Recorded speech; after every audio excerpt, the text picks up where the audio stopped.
this, so bear with me, okay? All right, so good morning, 1 Million Cups Daytona Beach. I'm very happy to be here. I want to know who's here for the first time, just like me. All right, where's your arm? Thank you for being here. Welcome to 1 Million Cups Daytona Beach. What we are is an entrepreneur forum that is found and sponsored by the Kaufman Foundation out of Kansas City. And what we do is we meet every Wednesday morning, just like 185 other 1 Million Cups all over the country. And entrepreneurs like us share their stories, and we get to network. So welcome here this morning, and I'm very excited to be here to introduce our speaker of the day. I am here with other organizers as well. So if you're an organizer, raise your arm. Yay! Thank you all of you guys. You're all volunteer organizers. And Sean was here August 2016 talking about his business, and since then he has a huge success, and I'm very proud and excited to introduce you guys. So no further ado, Sean Donovan.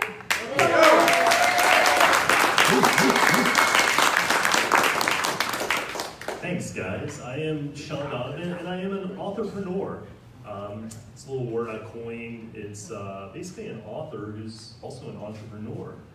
And I was here back in 2016 in August, and I presented then. And I'm really excited to give you guys what we call a refill presentation, because a lot of things have happened and changed since then. So I'm really excited to bring you up to speed on everything. So for those of you that weren't here back in August 2016, or for those of you that have a memory like mine sometimes, I'm going to give you a quick refresher course.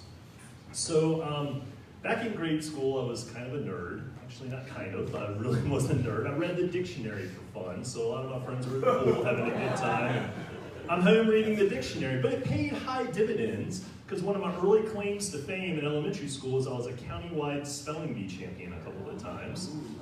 I also entered a young authors contest in the 3rd grade.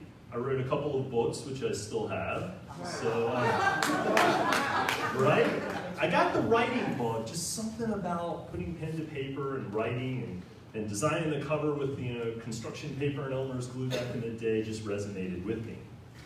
But life got in the way. I ended up going to college and studied environmental sciences so that I could go and sell real estate and end up with my own real estate brokerage firm and a Class A contracting company. So I was doing historic renovations and flips and rentals and sales up in Richmond, Virginia, in a historic district called the Fan. And I made every mistake in the book. I hired the wrong people, and I grew too fast, and just when I had started figuring things out, in 2008 happened. Now, I did well in the business. The economy was so good back then, literally a monkey could have done a lot of what I was doing, but right when things really started to boom, we all know what happened in 2008. It's definitely one of the worst years of my life, and I definitely had 2 of the worst businesses that you could possibly have in that recession. So the bubble burst, and so did my 2 businesses. But I always try to find the silver lining, even in the darkest of clouds. And to be honest, I was really burned out at that point on what I was doing anyway. I'd been in Virginia all my life. I love to travel. So Virginia started to seem kind of bland and hollow for me. And Florida seemed a lot more exciting with the sunshine and the warm winters and the palm trees and sailboats and all of that. So I made a huge leap, and I decided in 2009 to pack up, leave all my family, friends, and hundreds of business contacts, and move down here, knowing really no one more than my daughter, who had moved here years prior with her mom. Now, when I got here, I had no clue what I wanted to do. I was looking to reinvent myself. I really wasn't looking to get back into real estate, and I knew what I didn't want to do. I did not want to deal with appraisers and home inspectors and finicky buyers and all of the stress that came along with running a contracting business and apologizing for subcontractors that didn't show up and yada, yada, yada. So I wanted something that was more in line with what I really wanted to do, that would allow me some mobility rather than localizing me, that would allow me to get out and travel and do the things I wanted, to work one-on-one with people. Definitely didn't want the employees, no stress. I didn't want a business that was affected by seasonality and weather. And I wanted something that I could, fuel with my passion. So I decided to tap back into my love of writing, which I had been doing all along throughout my real estate career and stuff, but it was a hobby. It was always a side note. I was always, writing something just for fun. I hadn't published anything. Well, within 3.5 months of moving to Florida, I had written and published my very first book. It was a self-help book called Health and Happiness, an owner's manual for the mind and body. And this was such a good day for me. I'll never forget the feeling I got when I got the first proof copy of my first book in the mail. I tore that box open and just the smell of the fresh printing hit me, and I was just so pumped up and excited. It had been literally something I wanted to do since the 3rd grade. It just took me 30 years to actually, produce a real book. So I ran all over town. I was still pretty new here, but I ran all over town showing the book off, and I was so proud of it. And I ended up selling about 1,900 copies out of the trunk of my car the first year, which was a very difficult way to make a living, but it was passion fueled, so it was exciting. And then I got that passion momentum going, and I ended up writing a couple of other books. I wrote a novel called The Trip. I wrote another self-help motivational book called Invest in Yourself. I actually did that one 10 days start to finish. It's crazy. The Trip book was a 199,000 word epic adventure novel that took me 10 years to write.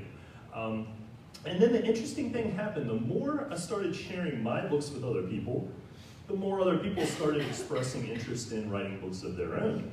So I started collaborating in a consulting and coaching capacity, and I did a couple of book projects for other people as well, part-time, almost accidentally, if you will.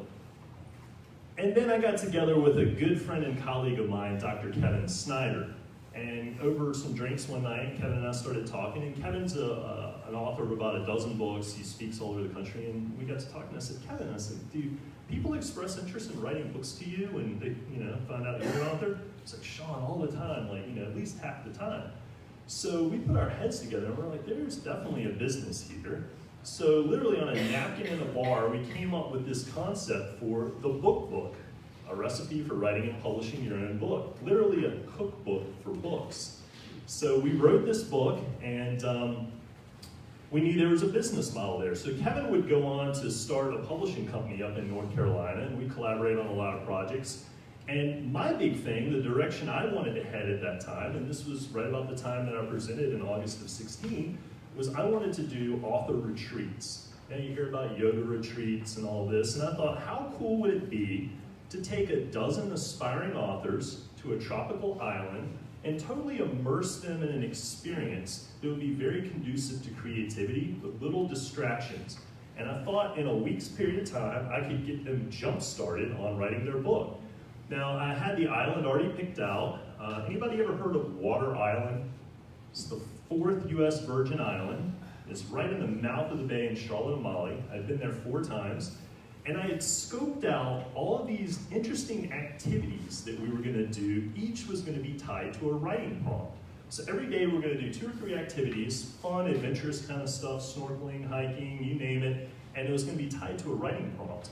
And then a couple of weeks after the trip, when they get back, they were going to get a surprise in the mail, and it was going to be a published version of all the sample writing that they had done collectively at the group. So that was going to fuel them to then move on and write their own book, and it'd be followed up with a couple of months of coaching and ancillary services such as editing and formatting. I had it all figured out. All the numbers, right down to the cab fare. You don't need to read all this, just know that I had it figured out down to the last penny.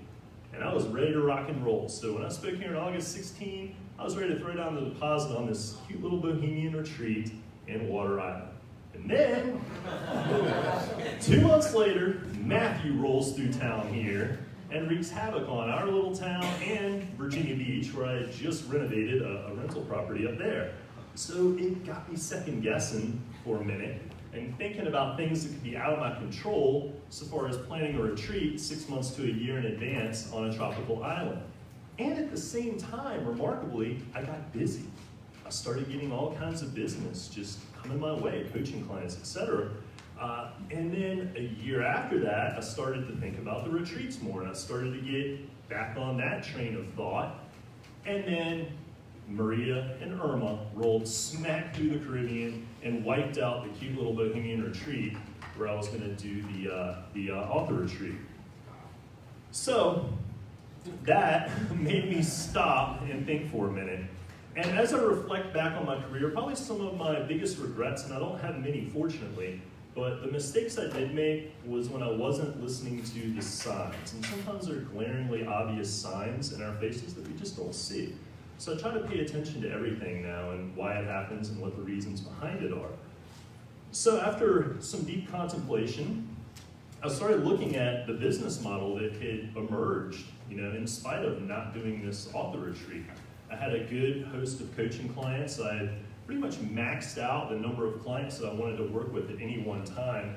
I'd gotten up to 9 clients at one time, and that was a little crazy working on 9 book projects at once. So I decided to limit it to 6 clients at any given time so that I could devote and give really good one-on-one attention to each client. Now, in the spring of 17, I got a huge ghostwriting client. It was actually a referral from Kevin Snyder from his publishing company. And this ghostwriting client gave me the jumping off point, if you will, to go full-time in the business. Prior to that, I had been part-time. I had been doing other things, dabbled in solar and a few other things as well. But that was my jumping off point, and I'm so, so glad I took that leap because all kinds of other stuff just flooded behind us. I started getting editing clients, formatting clients. I partnered up with a couple of graphic artists for cover design. I was doing publishing consultation, and things were rolling along great. I ended up doing 14 books in a 12-month period of time, which I never thought was possible, especially since one book took me 10 years to write on my own, The Trip. So I've done one in 10 years, I've done one in 10 days, and then I've helped 14 aspiring authors in a 12-month period of time do their books. And here they are. Here's a lot of those smiling faces. Some of you might recognize in this room. And you know what was really cool? Remember how I told you that first day when I got the first copy of my book, how excited I was? I came to realize that you can only receive the first copy of your own first book one time, but getting to relive that emotion and that feeling over and over again with other clients is just so amazingly cool. So where do these clients come from? A lot of them came from this room. Raise your hand in this room if you have written a book with me or if you're in the process of writing a book with me. Wow. 1, 2, 3, 4, 5, 6. Yeah, and there's a couple others that aren't here as well, but I got some good clients out of this book. Turns out, out of this room, turns out entrepreneurs really like to write books. They see the value in having a book. I went and spoke over in Orlando a couple of months ago and got some really good leads out of that group as well. So one of my marketing initiatives, one of my goals for this year is to go and travel around the state of Florida and the Southeast and to tour as many other 1 Million Cups chapters as I can and present at each one. So I think that that's a really good marketing tool for any of you guys that are in business as well. And if you have a business that you can do outside of Volusia County, get out, explore some other chapters out there for 1 Million Cups. I had the pleasure of going to the 1 Million Cups Organizers Summit and represent our chapter back in October, and it was such an amazing experience to be in a room with 185 other organizers across the country. So I just love this group, and it's been so good to me. Also, word of mouth has been huge for me. Facebook, I've gotten some clients from Facebook as well. I started a new marketing campaign this year, or last year at the tail end of the year. Did some speaking engagements. I spoke at Elevate, which by the way is tomorrow night. So last January I spoke at Elevate. It was incredible to speak to a room of 400 people, and I talked to them about my passion for writing. So I got some clients out of that. I've been to some cool events as well. My good friend and client right up front here, Kevin Lowe. Kevin had a really good event at the Anderson Price building in Ormond last year. And we connected, and he's writing a book now as well. So you never know where you're going to get a client. I've had a lot of luck too, honestly. Met a client at a funeral, just randomly. Met a client at a dinner party. I went to a dinner party. I literally knew one person. There was 14 people there. The guy that sat next to me at the table, before we started eating, he made an announcement. Unfortunately, his wife had just passed away, and he expressed interest in writing a book. He had no idea what I did, but he's sitting right next to me at a table of 14 people. I'm like, we're going to be best buds. So you guys know he presented here not too long ago. So all in all, 2018 was an epic year for me. 2008 was one of the worst years, probably the worst year of my life, and 2018 was probably the best, if not one of the best years of my life. I got to travel around this beautiful world. I got to do what I love. Went to Hawaii for an art show. I spent 6 weeks on a sailboat with a couple of my best friends. I work from anywhere I want. I love to be outdoors. I have hardly any overhead. I have a laptop and a cell phone. And my clients are all over the world, and they love to hear my adventures. When I was working on the sailboat, some of my friends would say, Sean, how the heck did you hit the lottery? How can you afford to be gone for 6 weeks? And I said, well, I didn't miss a day of work, really. I missed 2. The cell phone tower in one spot was down, and we were without a signal for 2 days. But other than that, I didn't miss a beat. And it's so liberating and so cool to be able to do that. So this got me thinking about the future. You know, when you got momentum going, you want to keep building on it. So I really started contemplating how to grow and how to scale the business. And I guess I'm gun shy because of my days in contracting. I got really good at apologizing for people. I had to bail my roofer and my bricklayer out of jail during the middle of a big job. And so I have trepidations about handing business over to other people and relying on other people. Now I do have some good partnerships as far as book cover design and some small things like that.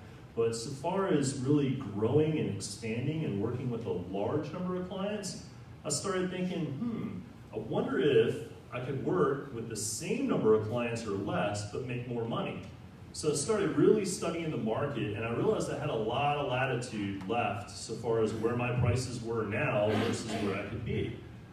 In Florida here, particularly Volusia, we enjoy a very low cost of living and a very high quality of living. But the market will only bear so much here. Now, New York or LA or Miami or other markets like that, what our cost of living is a drop in the bucket to them, so they can pay a lot more. So I thought, well, I can market myself online, I can find clients outside of the area and live here and enjoy this quality of life, but charge higher prices elsewhere.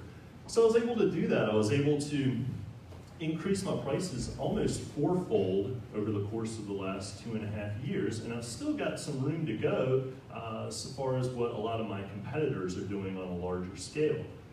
I also thought about going into group coaching or creating some forum-style coaching where I could work with more clients at once, or maybe offer an online program where I could offer some lower price points. But then again, I really started thinking, do I want to work with more people, or do I want to work with a really concentrated, high-quality, smaller group of clients? So I'm still sort of torn between the two. I hate to have all my eggs in one basket, but at the same time, I don't want to grow too rapidly. I don't want to put things in other people's hands and necessarily put my name on other people's work that I don't trust 100%. And of course, the retreat has been in my mind all along as well. Now, sometimes when we're riding a high and we're having the best year of our life and things are going well, all of a sudden, the universe throws us a curveball, which is exactly what happened to me on 6:37 Saturday morning, December 8th. I got a phone call from my brother that my mom had passed away very suddenly in a tragic accident. And that one call changed the course of my year, and now my life probably. So what was the best year of my life ended with the worst month of my life. But trying to once again to find the silver lining in a very dark cloud, I realized a lot of things that I got from my mom. She had such an entrepreneurial spirit. She was a solopreneur. She was a one-woman show. She owned a home-based travel business called Cruise Escapes. So we both had a love for travel, we both had a love for business, and we were both solopreneurs, freelancers that could work from anywhere. So very serendipitously, she had willed this business to my brother and I.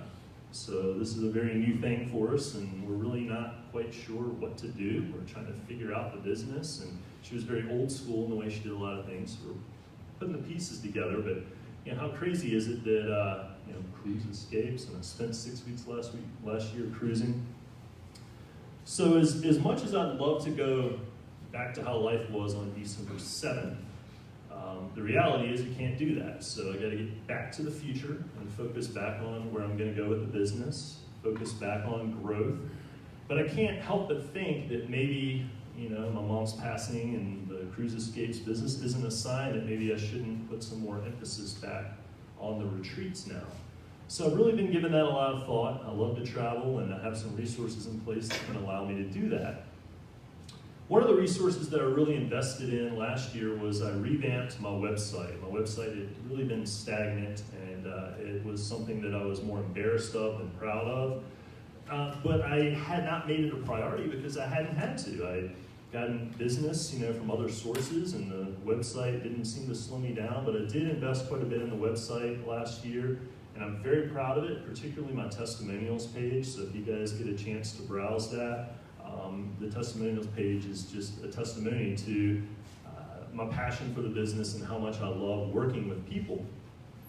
Now my catchphrase here, write your life, I've been using for a very long time, long before I even had this business model, because I believe that we all have a story to tell, and our lives are stories, and every day is a new chapter. And this means more to me than ever now, especially in light of my mom's passing. I wrote a lot about my grandparents. I lost them about a decade ago, and their passing was more expected. They had lived a full life, and they had some health challenges. But when somebody leaves us suddenly and abruptly and goes out on top like that, it kind of leaves us scratching our heads. But my mom has a lot to share, and family recipes have been passed down for 4 generations. So I plan on doing a recipe book to capture and pass on those recipes to future generations as well. So I want to honor her through the writing. And really my goal, folks, is I don't look at it for the money. I've gone from very high living standards to much more manageable living standards. I don't have the overhead I had in real estate and contracting, and now, so I don't need a lot to survive, and I'm not a greedy guy. My mission is all about reaching more people, helping more people. How can I help people share their stories? How can I help them download this wonderful information, stories, and life lessons out of their head and get it into a publishable, tangible medium to share with the world, whether it's to help their business be more credible, or whether it's to help entertain, or whether it's to help pass on family history and legacy. So any way that I can do this, any ideas or thoughts that you guys have, how I can reach and help more people and still keep it manageable and keep it within a good business model for myself, I'm all ears for it. So I want to open it up to some questions here, and I know you guys probably have a lot of questions for me, and so I have a few questions for you as well. And my first question, by a show of hands, how many of you guys have ever thought about writing and or publishing a book? Wow, look at that. I'd say that's 80% of the room. So that's pretty incredible. So I'm going to turn the microphone here over to Tyler now, and any questions you guys have, I'm happy to field. Round of applause for SeanDon. Good stuff. We love having refills like this so we can obviously hear what an entrepreneur, like Sean does with the information that they get when they come and present to a 1MC. So we want to thank you guys so much for the next couple of minutes, because it's meant a lot to Sean, as you can see. Since he visited, obviously a lot of curveballs came at him that we had nothing to do with, but he did take a lot of information from his first presentation here to get ready for those things. So it was good. I want to ask the first question of you first, and you mentioned something about you want to start traveling throughout the area and start talking, using the 1MC platform, as a way to expand your business. Do you feel that a venue like this is most appropriate for a potential sales and business development type pitch? Or do you mean to use the process to go around and continue to develop and build your business based on the information you get? So. I think just the relationship building is the important thing for me. I hope I wasn't salesy at all today or in my last presentation. That wasn't my goal. I want to share my story and what I do. I want to connect with other people and hear their stories. And it's just amazing. After I spoke in Orlando, I didn't know anybody there. I mean, it was my first, well, I'll take it back. We did meet the organizers at the summit, so I knew 2 people there, but I didn't know any of the attendees. And afterward, I literally had a line of people waiting to talk to me, to tell me their stories, and then I had, over the course of the next couple weeks, them calling and emailing me. So it's just amazing. Everybody really does have a story to tell. So I think, just telling my story kind of invokes people to reciprocate and do the same. Good, thank you.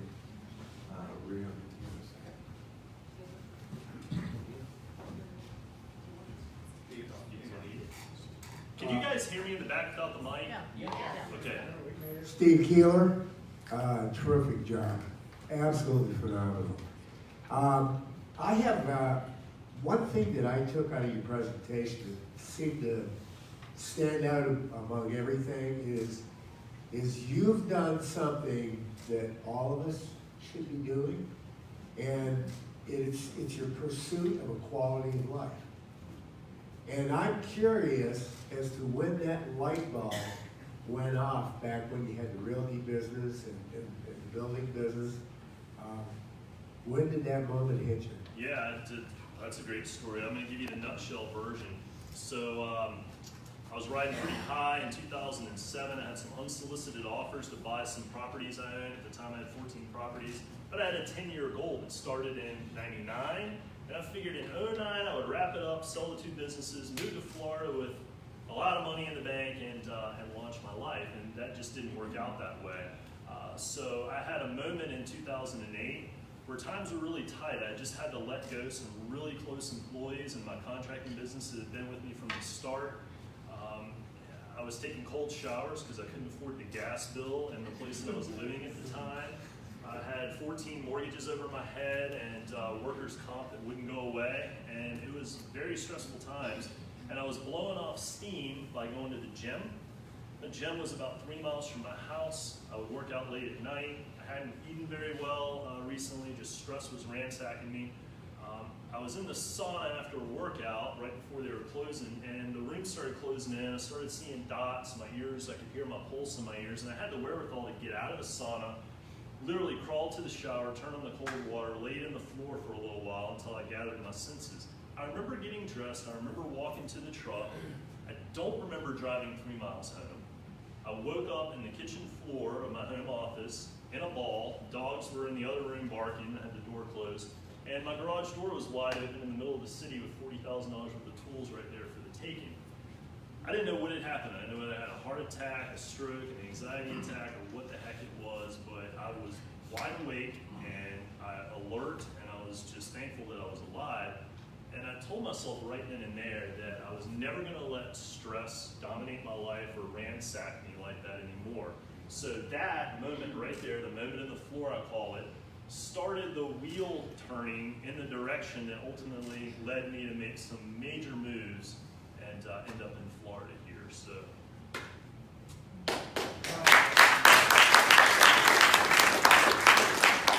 Sean, thanks for sharing your passion. That's hard to follow up on. Tom, George, I've got a question relating to kind of solo practice. You talked about growing, how you want to grow. So can you give us some insight on the quality versus quantity process that you're going through? Right. So I tend to create very deep relationships with the clients that I work with. Most of the time we end up becoming friends throughout the process, and I really love that. And I like taking the time to really get to know each client, to really understand their goals for the book, why they're writing, what their deep thoughts and feelings are. And the reason why I wanted to cap myself at 6 clients is so that I can literally devote 1 day a week, 6 days a week to each client. So before I go on a client call, I might spend a couple of hours just reviewing our last couple of calls, reading over what they've written, going through our notes, etc. So when I get on that call with them, I'm highly prepared. And although I'm limiting myself from an income standpoint, I feel like it's the right thing to do for quality and for customer service. And it also helps me keep my mind straight, so I'm not shifting through a bunch of gears each day, going from project to project. So, it's really tempting, especially when there's clients on a waiting list or there's money on the table, it's really tempting to say, well, let me, grab a teacher or somebody like that might want to pick up some editing, at night or on the weekends or summertime and sub some of it out. But the minute I start doing that, now I feel like I'm losing touch with that client. I'm losing my personal touch on their work. I'm going to have to go back and refamiliarize myself with everything that this subcontractor has done for me anyway. So it's almost like, well, I might as well do it myself. Does that sort of answer the question that you're asking? Well, have you got the answer yet? No, not completely. So if I can really hone in on the ideal client, and I have two different demographics that have really emerged. Baby boomer males, usually executive level or business owner or manager level, who are either retired or on the cusp of retirement or looking to maybe share some knowledge of what they have accumulated in their head business-wise, or maybe pass on some family heritage or legacy. And then young professional females, age 30 to 50, usually single moms, also business owners or professionals. So those two demographics, very different, but they kind of emerged on their own. So I think if I can just keep honing in on my ideal client, I think that there's people out there. I have competitors that for group style coaching, where you don't even really get the one-on-one with the guru, I mean, they're charging in the $15,000 and up range. So I think there's still a lot of upward mobility on price. So I'm thinking, like, if I can hone in, work with the right clients, charge what the market will bear, what the competitors are bearing. Now that I have a really nice portfolio of books under my belt to show, I feel like maybe I don't have to go to an online model, a group model, or try to work with a volume of clients. What are y'all's thoughts on that? Anybody have any? I got to have a quick moment to provide an endorsement for this man who's literally You changed can my life. introduce yourself there. Who are you? I'm Rudy Hoffman, independent certified financial planner, investor and life insurance broker for 17 years. Excuse my language, 17 goddamn years. I was working on a book, literally 2001. I had 10 iterations of this book. It was cluttered. I had a huge hard drive, but it was being full because I had so many iterations of this book. I knew I had a problem. I was afraid. I met somebody said he spoke. Said, that guy's an author coach. He said, "Oh my goodness, I need to talk about author coach." But I was afraid. I was afraid to move forward. I was afraid to figure out how the cost factor would work. I was afraid what my wife would think if I talked about the cost factor. It was awkward. It was terrible. But it was so worth it because after 17 years in 2018, we got this book published. And it has changed my life. It has improved my practice dramatically. Everything is better, and it was a function of Sean Donovan.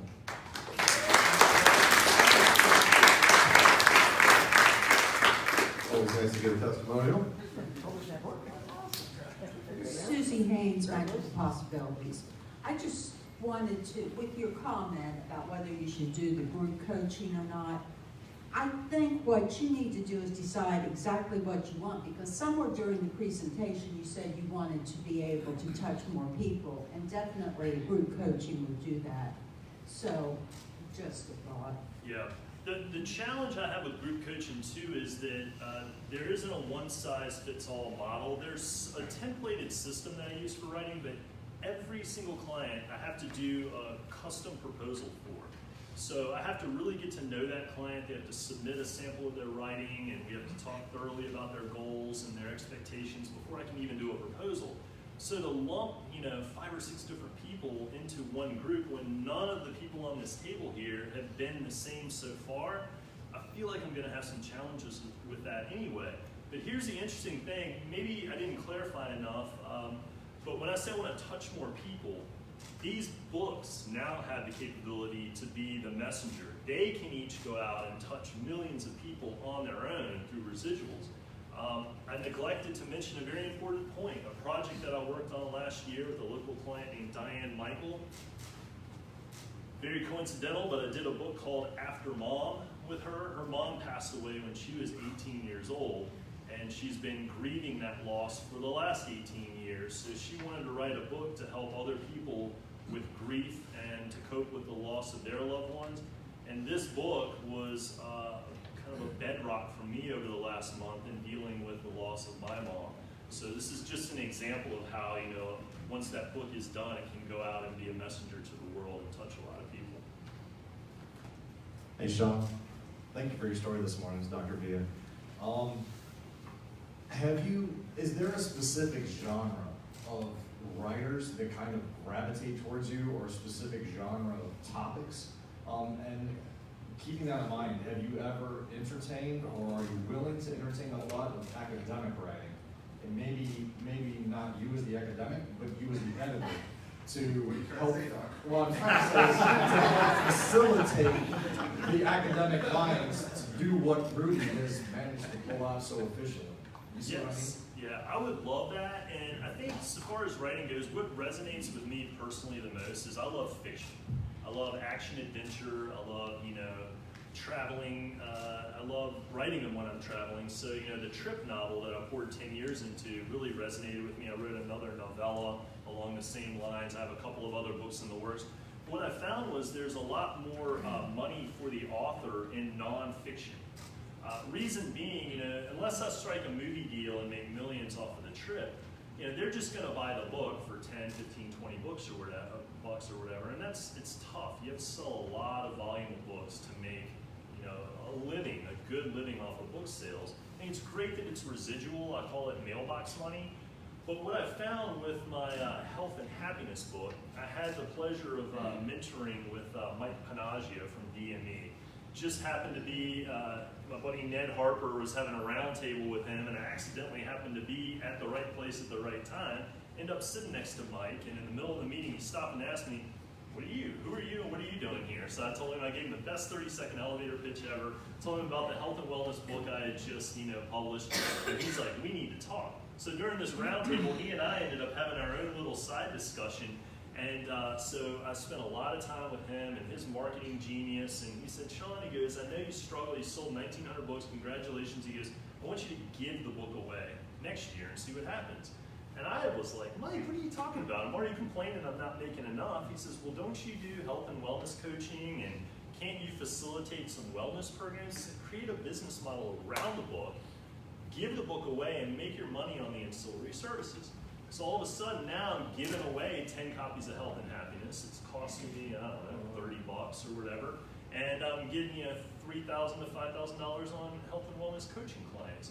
So to answer your question, if I had my way and I could just write one thing, I would write action adventure novels all the time. But clients all have different needs. They all have different goals. Like Rudy's book was very unique, about afterlife preservation, and it's directly tied to his business. So, it's going to help his business a lot. Same thing with Luke Harris's book, it helps international students get employment. So what I found, I wanted to niche myself, I really did, but what I found is I really enjoy the variety. I love working with people in all different aspects, so every day is different for me. It's not the same monotony. I'm Jenny Nazak.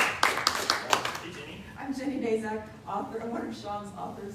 I had actually had an existing book that Sean helped me take to the next level by publishing a paper version and putting it on Amazon, so I'm very grateful to Sean.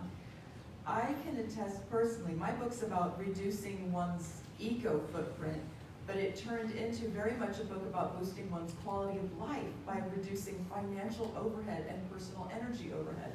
And I personally can relate to the idea of being very personal, one-on-one, scaling down. I'm doing a very old school marketing of this book. My personal overhead's low. If you saw how much money I make, you'd think, "Oh my God, you must be a pauper." But no, I'm quite rich, actually. I just don't have very many needs.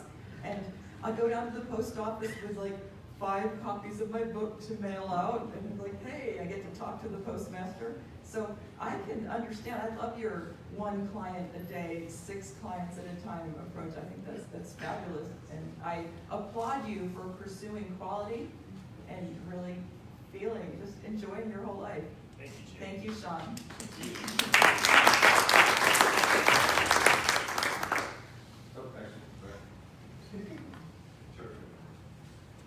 Hey Sean, Adrian Schroeder. Love you, man. Thanks. I had an idea for you because I do social media marketing, as you know, and some of my coaching experience and clients that I've helped, they do online courses. So it actually helps. There's a little bit of work up front of recording and setting up your schedule and all of that. But after it's done, you just give your potentials the link. They just watch it on their own time. and then you have another way that frees up your time that's now you're helping touch their lives because it's an online e-learning platform that you built for your business. So just wanted to throw that your way. Thank you. Absolutely. Free. Alex Cratchwell with Ormond Beach Rentals, and now a good friend of Sean's after, I guess, probably running into him really through the 1 Million Cups organization about 2 years ago. I can't say enough good things about Sean, about the organization itself, but I think the biggest hurdle for me when I had the idea of putting a book that's in your brain down to paper is the challenge that there's so many pages and so many words in between. And Sean's kind of created something through his book, the book. And the first time I read it, I read the whole book before I really realized that it was legitimately a cookbook for writing your book. And the concept behind that took away all of the fear of not knowing where to start, not knowing the next step, not knowing the step after that. A lot of the times we don't do things because the fear itself changes our perspective of being able to accomplish it. And if I could just give anything back to Sean in that book, and just knowing him personally, is he will eliminate all that fear. He will take you under his wing. He's going to walk you through it step by step. And that book alone, really signifies that he knows what he's doing.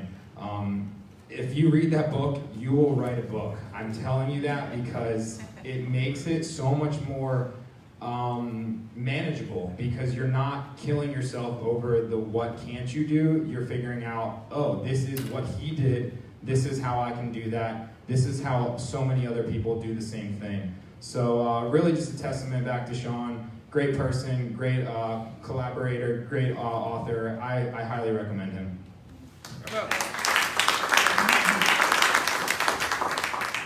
Sean. Hey, I'm Ron Moisakarski, Wise Home Team Realty. I gotta say, I've enjoyed the last year or so, getting to know you better, because you're a really good friend. And like a lot of people in my sphere, you really embody that statement of every morning resonates in my mind. Face the fear, and then just do it anyways, and just get on with it. So you mentioned about coaching, and I've been on both sides for many, many years as far as being coached and offering coaching. So I'd share with you is this: we all have a different size gas pedal, different size brake pedal. So, one-on-one coaching, I think it's pretty easy to understand that. When you're in a group setting, what I often find on both sides of this is that certain people at that table, if you will, with that group accelerate faster than others.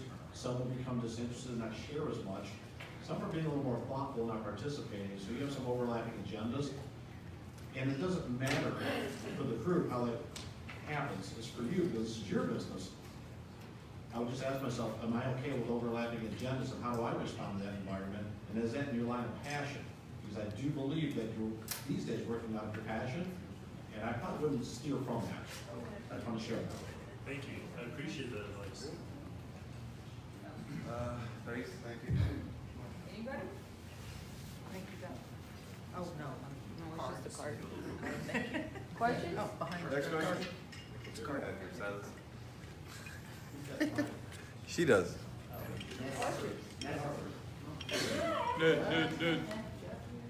I read The Trip, and it was a wonderful book. There was one part of it I didn't like very much. I won't give it away. But, especially being a sailor, he did something in that book that I didn't like. So many people in business have a passion. They have a place they want to be. But they don't understand that business and success is a process. And anything you want to do can be done if you understand what the obstacles are in the process and what you're trying to do. And what happens is we get caught up in our business, and it's like being lost in the forest because of the trees. And we're so busy with all the different things we're doing, we don't sit back and analyze. And what they have taught in business is there should be a certain percentage of your time that's working on the future. So every week, 20% of your time, so if you're working 40 hours, that's 8 hours, should be, where do I want to be? What do I need to do to get there? What's keeping me from being there? We don't sit back and do that, we react, because all these things are happening. So one thing I admire is how you have decided what you love and what you want to do. So if you focus on that, that's what Panagio did. He realized that you really wanted to touch more people, but you were focusing on selling a book. And he said, well, you're really not trying to sell books. You're really trying to work with more people. Use the book as a tool. So all I would say is that focus on this and spend a little bit of time saying, why wouldn't someone go on a retreat? Who do I want to be on the retreat? How do they get information? And working on it every week, not just a marketing plan and a business plan done once every 5 years. Thanks. Thank you, Ned. Nice. All right, I'm going to take the last question. This is a question that's asked, so you guys know this is a question that's asked traditionally at all the 1 Million Cups.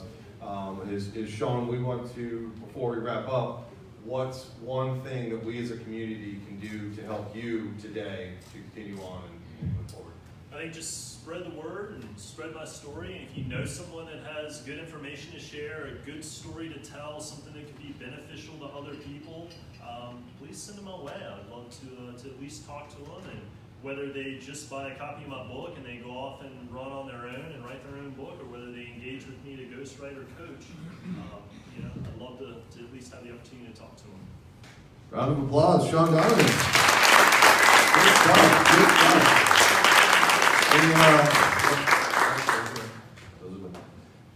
So obviously, if you want to get a hold of Sean, a little card on your table is very helpful. In terms of that, we're going to do a book giveaway, and surprise, surprise, they're Sean's books. Come on, we know who that is.